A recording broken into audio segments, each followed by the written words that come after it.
This podcast is rated IS for incredibly silly and definitely contains bad words, bad jokes, and other bad content that should not be heard by anyone, least of all children. Or maybe it should be. We don't know. We're still not their parents. You're listening to the Starforge podcast with Scya and Mal, two nerdy humans who still have a lot to say about Star Wars: The Old Republic and all its features. Rest assured, the podcast is, as always, working as intended. This is episode 27, Imp versus Pub. Hello, Swotor players. I am Mal. And I'm Scya. Man, I really don't like going on EV. But I'm here to tell you, if I never went on EV or any other story mode you wouldn't have stuff, any good stories. I would have nothing that you just can't fucking make up. I swear to God. God. So, and God, PSA on SOA. If you don't wait for the platform to drop, then you lose a lot of health. The stacks will not come off. You can't just say, oh, you only have to get 5 of the things. No, because people don't wait, and then they get to the bottom and go, I don't know why the stacks didn't come off. Oh, is that gonna be your next Sith can't make up? I don't know why the stacks. Or was that this one? I saw something about it not waiting. No, that was something different. Whole different issue. But anyway, that's not today's issue. Today's topic, and welcome back, everyone. I'm back. This is Evergreen, so I won't tell you where I was, but we're back. And today we're going to discuss a very important topic, the imp side versus the pub side. This is a topic that's been hot in the Star Wars: The Old Republic community ever since the game came out, and even before it ever launched, and it continues to be something players love to talk about to this very day. Disappointing other people while flying solo. All right, so we have a lot of stuff to talk about today. Seems like a small topic until you start writing it down. And then you say, oh gosh, when you look at the notes. We originally wanted to talk just about the idea that it can feel very different playing on the Republic side versus the Empire side just because of the types of communities that play on those two different sides. But wow, it's really distinct from the way you play your own class, the mirror classes, the different abilities, the visual abilities, just everything's different. And we're going to be talking about that from top to bottom today. So let's start where all good stories start. At the beginning. Yes. So back in my day, you played pub side or you played imp side, and there was kind of no co-mingling at all. None.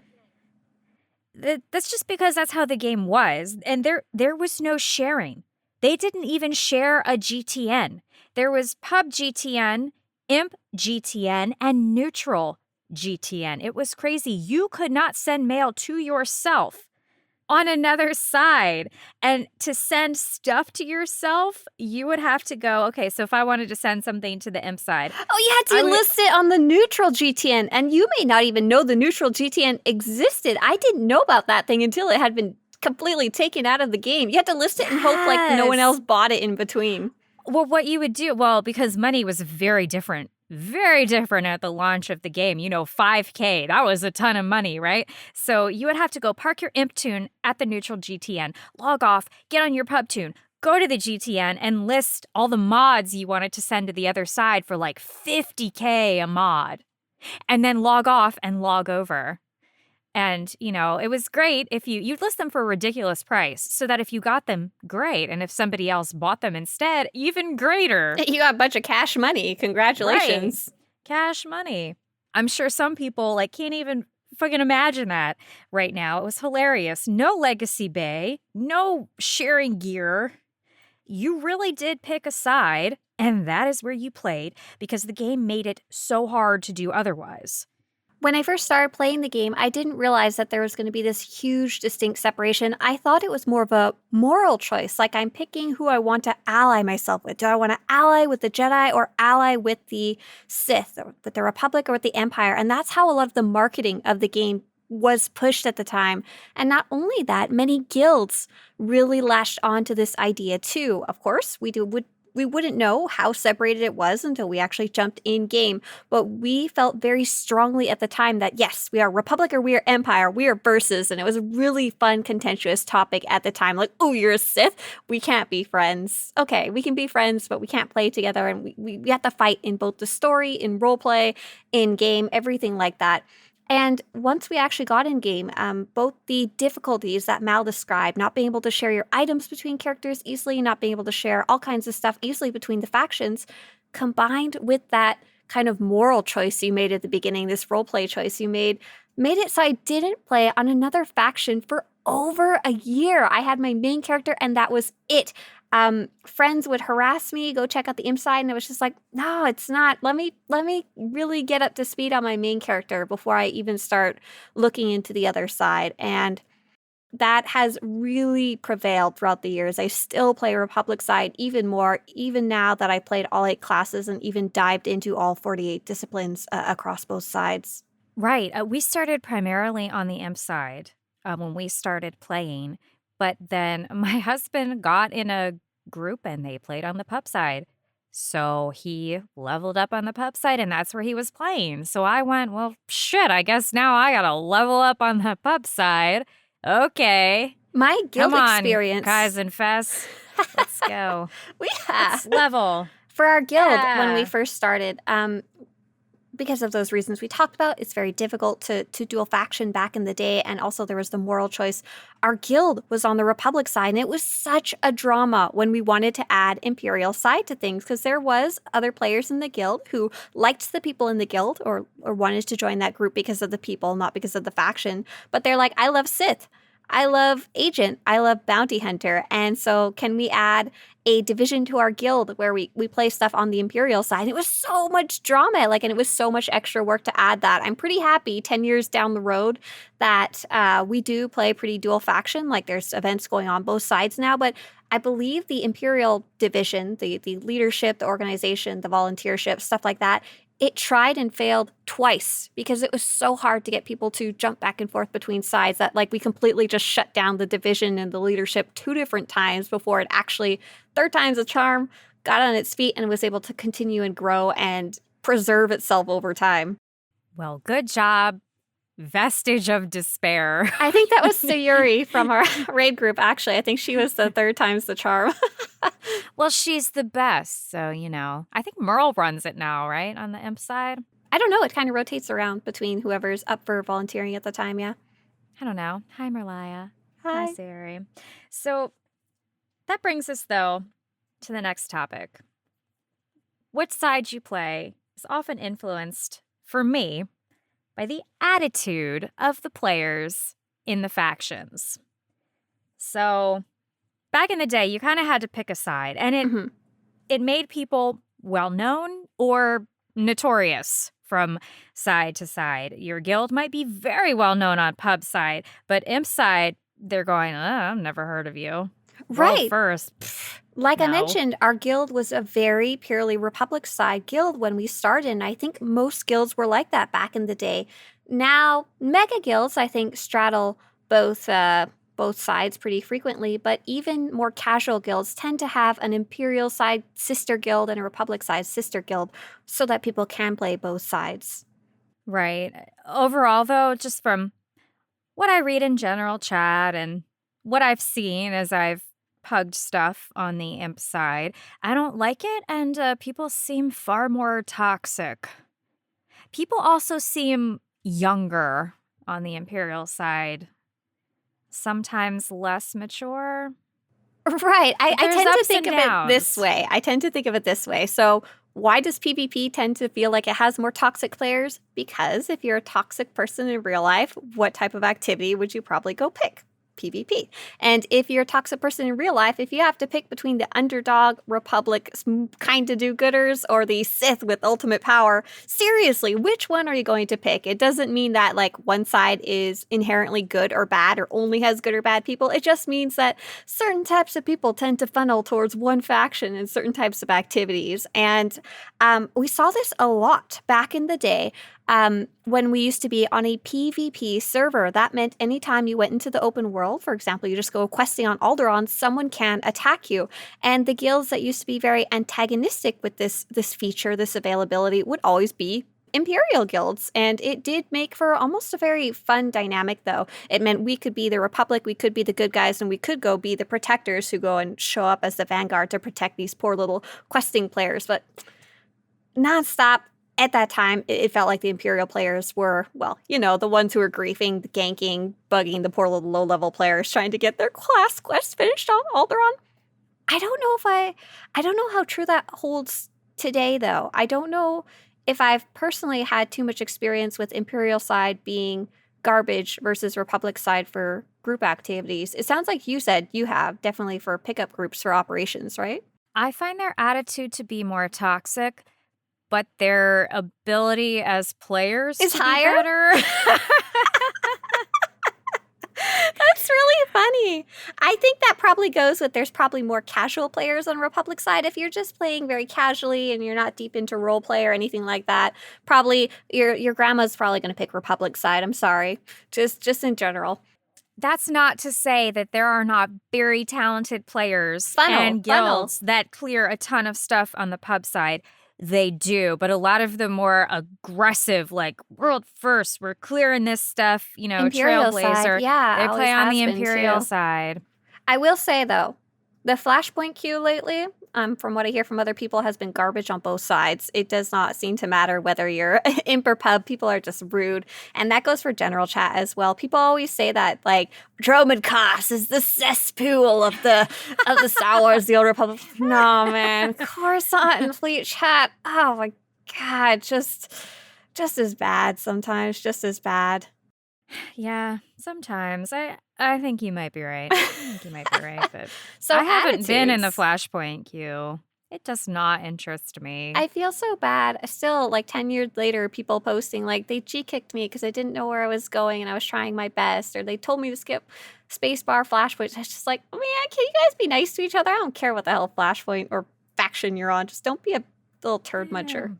Well, I agree. I'd still like to know, though, if they're in vets or in master mode. Oh, I'm talking about veteran mode. Master mode, suck it up, Buttercup. Put your big boy Sith pants on. You're in the big leagues now. For the Republic, for the Empire. So, we've been through attitude, we've been through how it was. Now let's look at something that is really interesting, and that is the idea of mirror classes and the gear that goes along with it. So, real quick about gear. As people have seen now from the gear they have, TNEs, Kalumi, Ricotta, it is literally the same gear we used to wear 10 fucking years ago. Visually the same. It is visually the same. And you know that it is because when you put it in your bank on pub side and you go to imp side, it looks different. Back in the day, you might find a cool chess piece on the imp side. Oh my God, get it on that neutral GTN. Send it to the pubs. Ah! What happened? Switched. It looks different. What happened? Why is it brown and floppy with a hood on it? Oh, God. Right. It's been very interesting. So back in the day, they had a very clear vision of what they wanted Sith and what they wanted Jedi to look like, what they wanted the Empire to look like versus the Republic. And there was a lot of strong rules in the game, like about what you could wear, who could wear it, what level you could wear it, what faction could wear it. And they've really loosened up with that a lot. They really allowed you to create your own character, tell your own story, which I think most players appreciated, though it did kind of erode the class identities idea. But yeah, it was very much separated in terms of fashion, and players even to this day say the Empire has the best fashion. There's still a few things that are split up. Like there's a bunch of crafted gear that switch visuals each side, as well as this high level 80 gear. Man, fashion is segregated between the Republic and the Empire. What is that about? I don't know. Everything Jedis wear brown floppy robes with flaps. Flaps on Shoulder everywhere. pads. Here's the flap, there's a flap. Everywhere a flap. And back in the day, our gear was also very separated. Mal's mentioning sending mods back and forth, but for the average player, this was very difficult. So you would just have to earn that completely separate set of gear for that player, for that character, for both factions. Things changed somewhere along the way. How'd that go, Mal? What? Legacy gear. Legacy Bay. Oh, yeah, that was nice. They rolled that out with the grease stuff, right? That was the first legacy stuff we got. Was that the cool scalene stuff, and then we had legacy. Did we have legacy Bay then? Or could we just mail it? I think it all came out together. I could be wrong, though. Yeah. It was so long ago.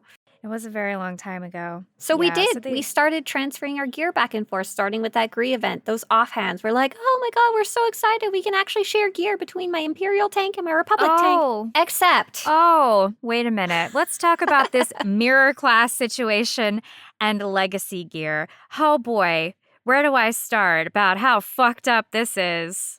And it's still a problem today. It's been a problem for so long because let's take a gunslinger. They use double guns. Pew, but pew. a sniper uses a sniper rifle and Pew, a knife. Stab. Uh-oh. Commandos have a giant cannon, but Pew. mercenaries, their mirror, use double guns. Pew, pew. And how about those scoundrels with pistol and a shotgun, but operatives have a blaster rifle and a knife? What the fuck were you thinking? This is mirror classes. They did not match. You could not share. Because it didn't matter. Because when the game launched, it didn't matter because you it was weren't all supposed so to share. separate. Right. I'm going to throw out also real quick an opinion that I quite like, held by my dear friend Vaz, is that gunslinger mercenary mirror makes a fuck ton more sense than gunslinger agent. Commando agent, that makes more sense. I think they had to shoehorn some of them in there in the end. They really did. But yeah, the tech classes really got screwed over. Yeah. So our Jedi and our Sith can mostly share very easily with the legacy gear. But as Mal mentioned, there's a bunch that don't match. And I experienced that right away when I was like, oh, my bounty hunter tank uses a little pistol and my vanguard uses a big old rifle. And they don't know how to hold each other's guns no matter how hard they try. Yeah. Commandos can use a blaster rifle now. Was that always a thing? I don't want to talk about that.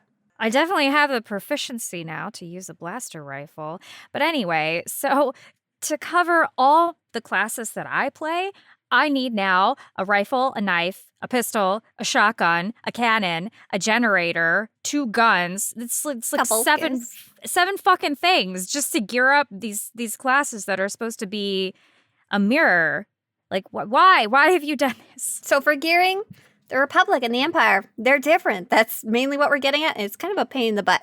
But we'll just enjoy the fact that we can share legacy gear between them now. Yep. I'll enjoy taking all those ricotta pieces from 320 all the way to 330. But apparently, not only does it cause a little bit of inconvenience in terms of sharing gear and getting gear, but it does actually affect the way combat works sometimes if you have different weapons, doesn't it? It does. And even though you don't care much about balancing, you just want to slap your gear on and go. Apparently, that's what you've written here. No, I don't care about balancing, she says. That's fine. Listen, when 7.0 dropped, Gunslinger, the marksman class, was better than the sniper equivalent. Why? Because a passive was being activated by the offhand weapon. Because slingers have effectively 2 weapons, and a sniper has 1 and a knife.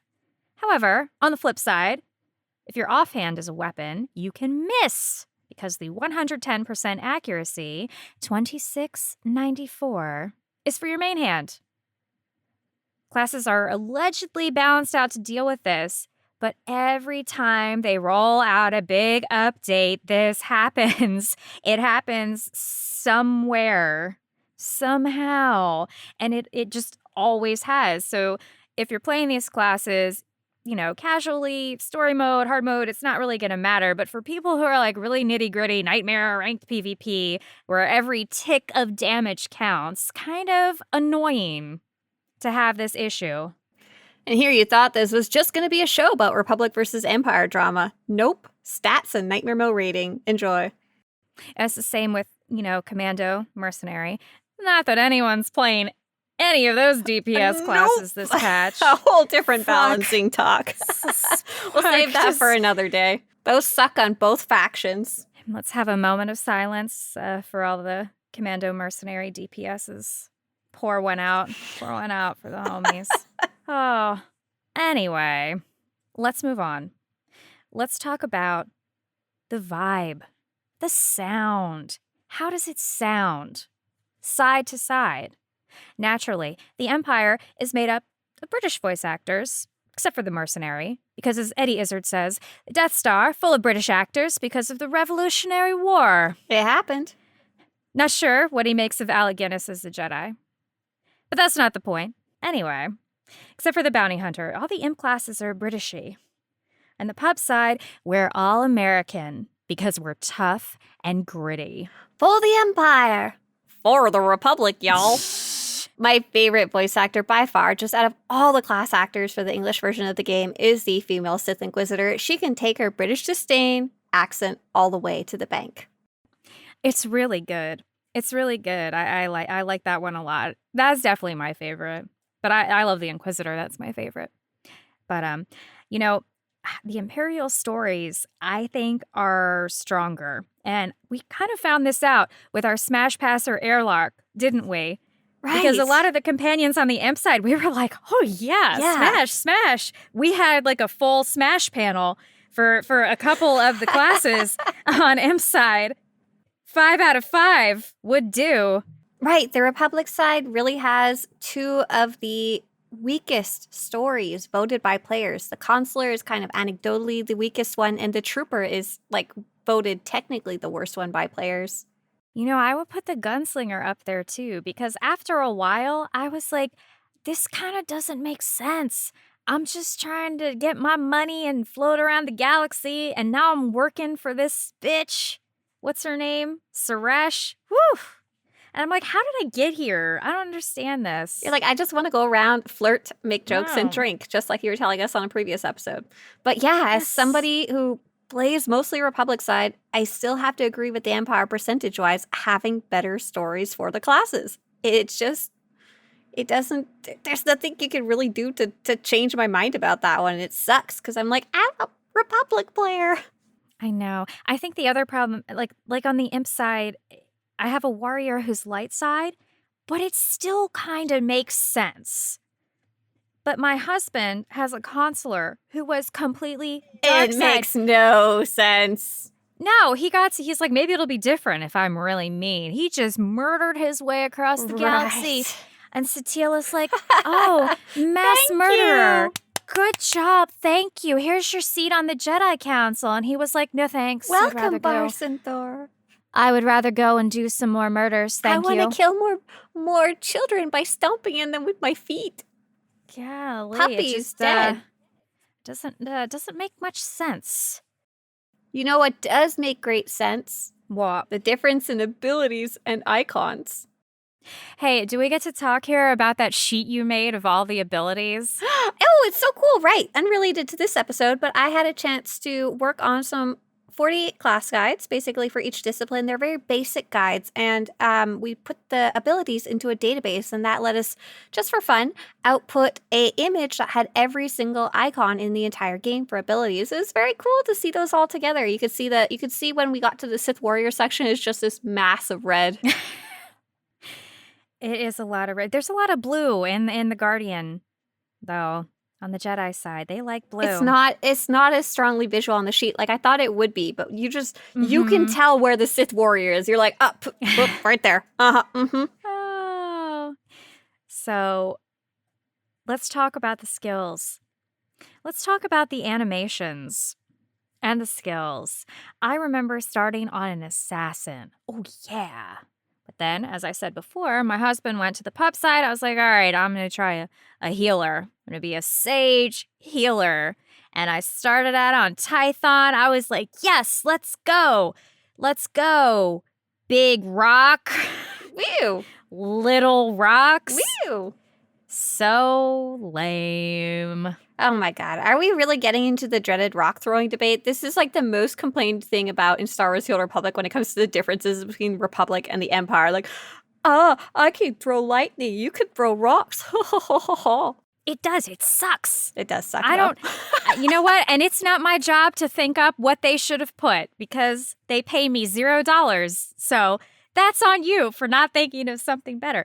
But you know what, though? As much as the rocks suck, I prefer TK because it flows a little smoother. Because the problem with a Sork is they need to turn off some of the sound effects. Because, my God, if you got 4 Sorks doing lightning, you can crash somebody's computer because you start DPSing and all yours. I feel bad. This episode, we're really trashing on the Republic, except for, in this specific case, you should play Republic side so it doesn't crash somebody's computer. I do like the look of the lightning, but the sound, it's too much. The sound is too much. I also like the jug better.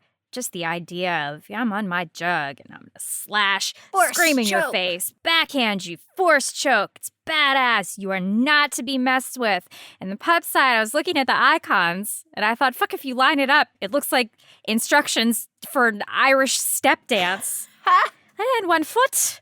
And so we put our arm in the air. It's a dance. And now you do a twirl and a blade dance. The icons in this game are so cool, the ones that came with the original launch, and I actually learned recently a lot of these were designed by Howard Lyon. When I posted that sheet that had all the icons on it, someone was like, hey, I know who made those. And he said, I was telling him we described them all these funny ways. We described them, watch the blue man waving a hand at the moon, or it's the really angry red man with a headache. And he replied back. I was so excited. He said, ha, that's awesome. It was a real challenge to keep coming up with new silhouettes. Loved working on this game.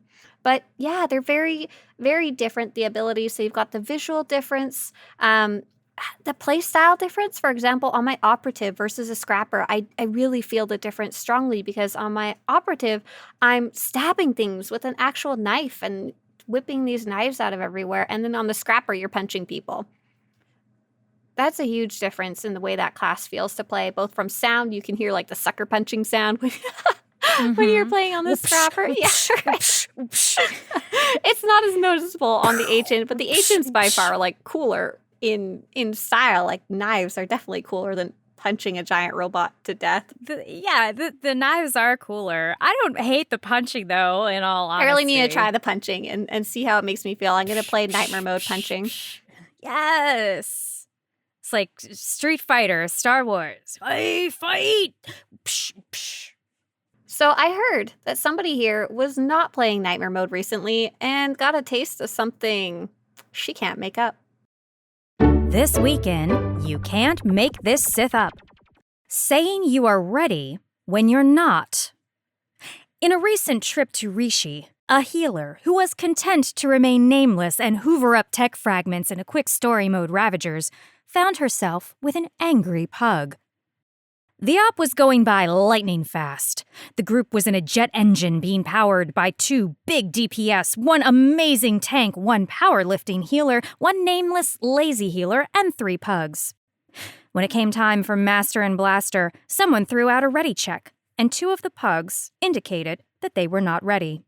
Ready, one of them typed into chat. Another ready check was thrown. This time, just 1 said, not ready, which was quickly followed up with a, sorry, ready, in the chat. 1 more check was thrown, just to be sure. The group is ready, announced the game. 3, 2, 1, go! As soon as the poll began, 1 pug died immediately. The slacking healer sighed, clicked their name, and looked for the body. Not in the corners, not in the middle of the map, not by the fence. Oh well, she thought. It's just story mode. After another death, she realized she was going to have to stop being lazy and actually help. But this body was located quickly and returned to life once again. Nothing to see here. When the fight was over, the first DPS who died began typing in chat. "Can someone please res me? I'm outside the door." Why would they be outside the door? The now tired healer wondered. She gave them a res, and instead of "thank you," they said, "I died because you pulled without me." Perhaps this DPS did not understand the function of a ready check and were confused by the pop-up question, "Are you ready? Yes, no." Perhaps this was their first time doing the fight and they thought it would start 200 meters away from the boss. One can only wonder at this phenomenon and offer the following advice. When presented with a ready check and you are not, in fact, ready, don't f***ing click yes.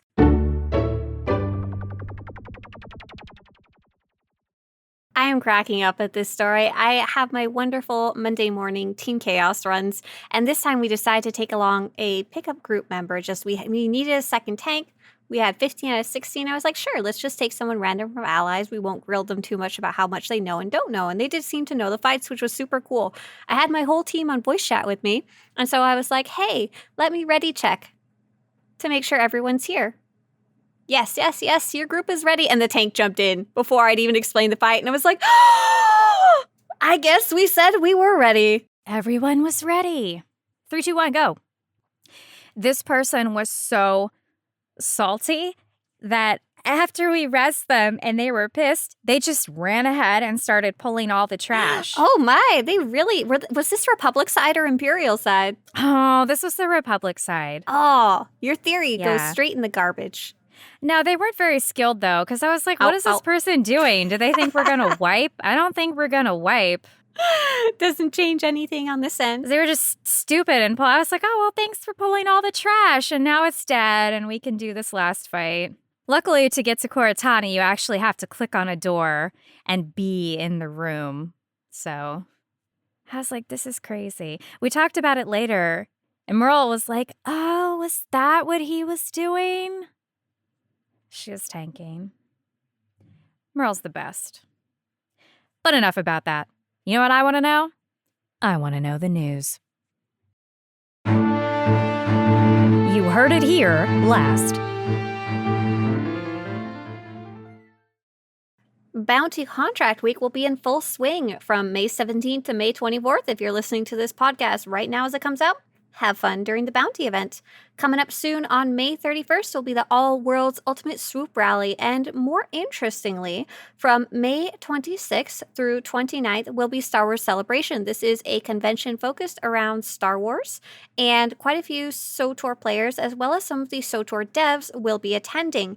If you yourself are attending the event or happen to live in the area, there is multiple different day-by-day events happening, including an Old Republic photo shoot, an Old Republic panel, as well as potentially a meetup in the Anaheim, California area. So please visit SWTORfancommunity.com/events, where I'm keeping a page up to date of everything that's going on. You should also see some cool photos, interviews, stuff like that coming out around that time of people attending the convention. And if we're lucky, maybe we'll get some news about the game as well.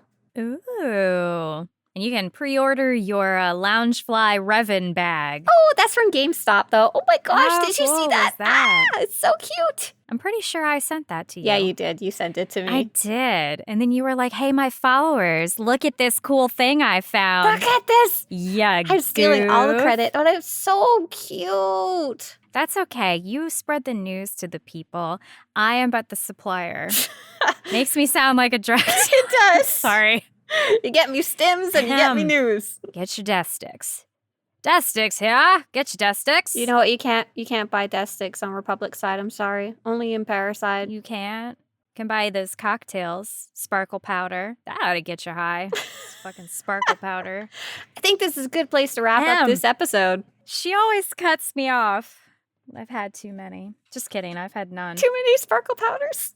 It was a great episode, as always. In the comments, tell us what you think. Empire or Republic. And that's it. We'll see you guys next time. Bye. You've been listening to the Starforge podcast with Scya and Mal. We know you have your choice of podcasts, and you chose the right one. New episodes drop every Friday on Google and Apple Podcasts, Spotify, Swtorista's YouTube channel, and just about every other podcast platform in existence. For show notes, pictures, and other information, visit starforgepodcast.com. Hit us up on Twitter at StarForgeCast. We love hearing from you. Thanks for tuning in. We'll see you all next week.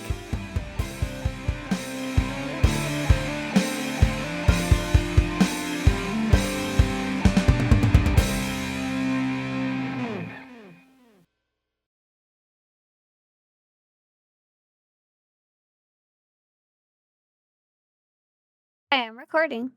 I am also. Oh, it's hot. Why are you so hot? There you go. I just can't help it. It's just That's better. Sorry. That's better.